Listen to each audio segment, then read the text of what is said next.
Hello everybody, this is Richard David L. Feels weird not to identify by my last name, by my real last name anymore.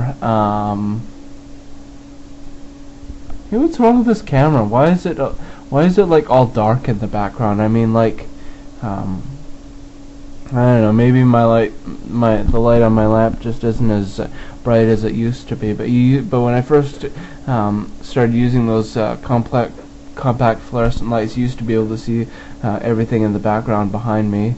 But now you can't anymore, I guess, because the light's dimming out. Anyway, so today is so it's the BC Day long weekend. Happy 154th birthday to BC this week. Yep. So, what I want to talk to you about today is MimiBee.com. It turns out that DiscoverAllTheWorld.com only takes you to MimiBee.com if you're banned from DiscoverAllTheWorld.com. DiscoverVancouver.com, not DiscoverAllTheWorld.com. I'm talking about DiscoverVancouver.com. DiscoverVancouver.com, if you're banned from that site, it'll take you to a profile in MimiBee, but I used a proxy website to get around the IP ban from DiscoverVancouver.com, and it turns out that DiscoverVancouver.com is still up and running. So it is still up and running. But unfortunately, it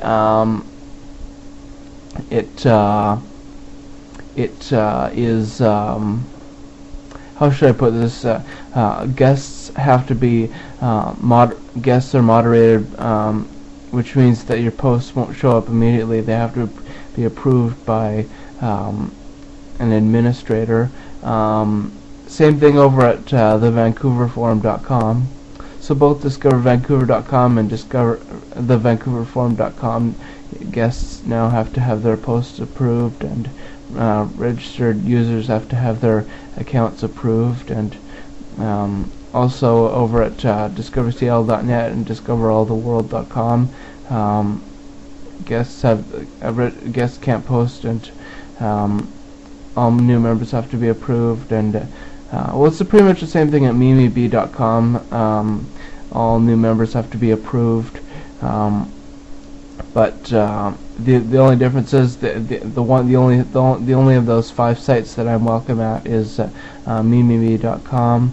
But I'm not going back to MimiBee until I'm sure that SMP isn't going to make threads about me being a sex criminal, which we all know that I'm not.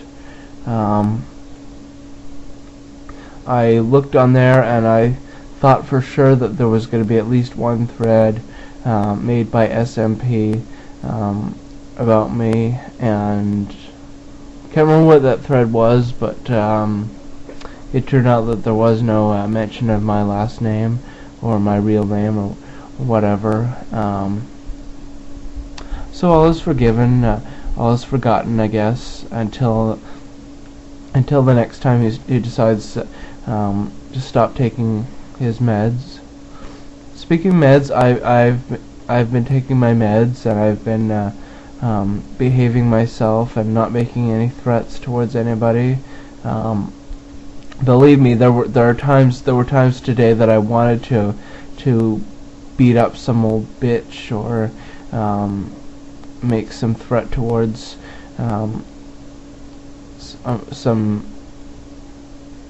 anybody on the internet, but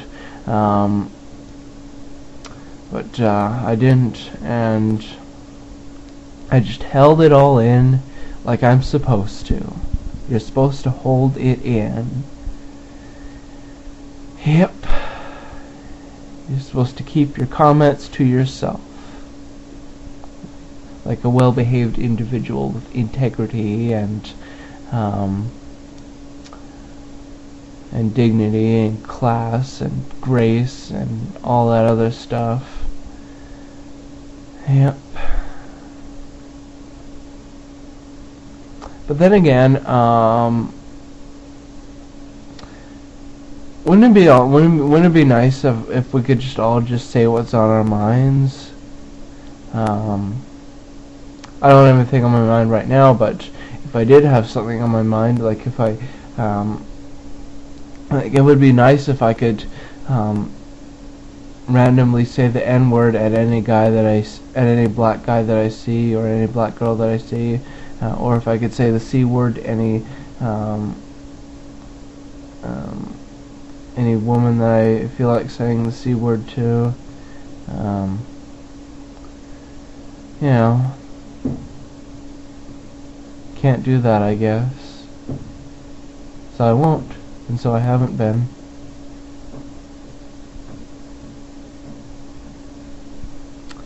Yeah, I've been keeping my comments to myself, except on YouTube. YouTube has been the perfect haven for me to do my cyber stalking and harassment and whatnot. Nobody cares, not even the YouTube staff, if you hurt someone on YouTube by saying nasty things about them. Yeah, today I said both the N-word and the C-word to somebody on YouTube, and I on one of my channels, on the channel that I on the account that I made the comments, I went to my account and my channel page and turned off comments, so this person can't write back to me, and this person's friends can't write back to me, and so basically it's like it never happened. If you look on my channel, you don't even know which channel it is that I made, which account it is that I made the comment from, and because like unless you know who this person is, and unless you've already seen my comment, how complicated. I don't know, I lost my train of thought. I'm too busy. Look at this when I am putting my hand in between the back of my chair and the seat of my chair, and it's kind of therapeutic for me to. It's like when you go to sleep and you got your hands like this, your hand behind your head, and then suddenly you put your hand in between your mattress and your headboard.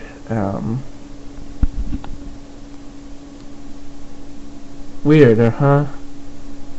I do lots of weird things, like picking my nose, picking my ears, making spit bubbles. Yeah, here I go, picking my nose. Maybe I'll pull some eyelashes out. Maybe I'll do some weird things with my eyes.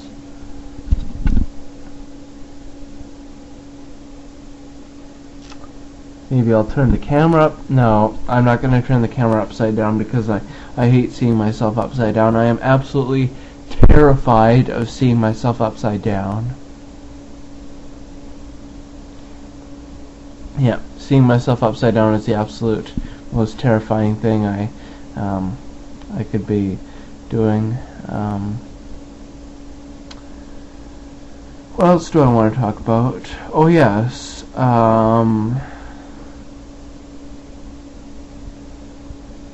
my dog Kelly, not doing very well. Her back legs feeling a bit sore, and so she's having trouble getting up, And when the time comes that she can't get up anymore, that's when my dad's going to have her be put down. Then we'll have to get a new dog. Which is weird because Kelly's like the only person, I know she's not a person, I know she's a dog, but she's the only thing left that I have in my life, in my love life, because I let her put her tongue in my mouth. The other dog, Xena, she's now living with her original owner in Port Alberni, so Kelly's the only dog that's left in my life. And I haven't had a relationship with a human in over a year, since April of 2010 when Jamie broke up with me.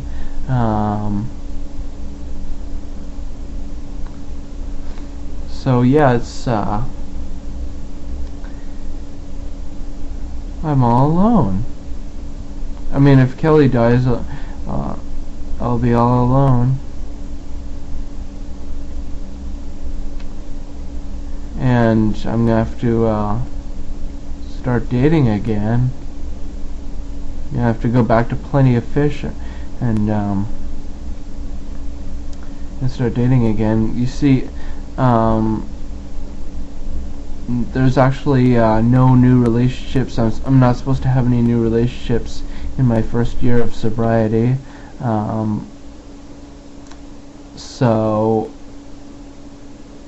I guess I'm gonna have to be alone for a little while.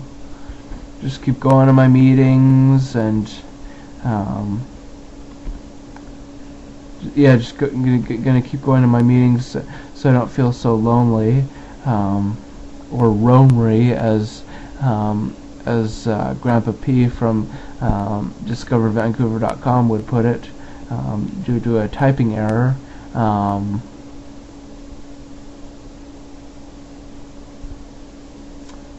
God, I miss that forum, DiscoverVancouver.com. Can't access it because I'm banned by IP address.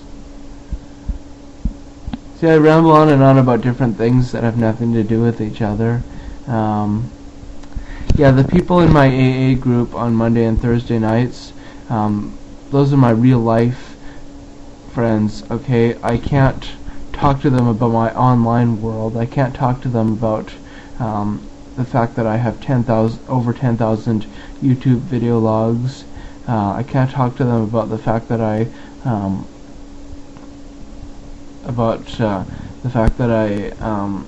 am in love with a guy who could be either heterosexual or bisexual, and that I'm trying to contact him on Facebook. And I can't talk to my AA group about the fact that I cause trouble on internet forums and sometimes get banned from them. Excuse me. All I can do is just talk to them about my drinking. Isn't that the whole point of why you go to the AA meetings? So you'll talk about your drinking? Actually, I haven't had much of a chance to talk at all. I sit at the back of the meetings where the chairs are comfy, and I kind of mostly just listen to other people talking about their problems. I kind of haven't been sharing as much as I should be sharing, but that's okay. I'm going to be going there for a long time. There's not, I mean, there's plenty of opportunity for me to share my thoughts and whatnot. And if not, I can just share my thoughts on YouTube, where I always share my thoughts. Yeah, I'm watching According to Jim right now. Jim just locked Andy in some room that they're in the house that they're renovating, and drywalled him into a room, and drew boobs on him and whatnot. I like watching CMT.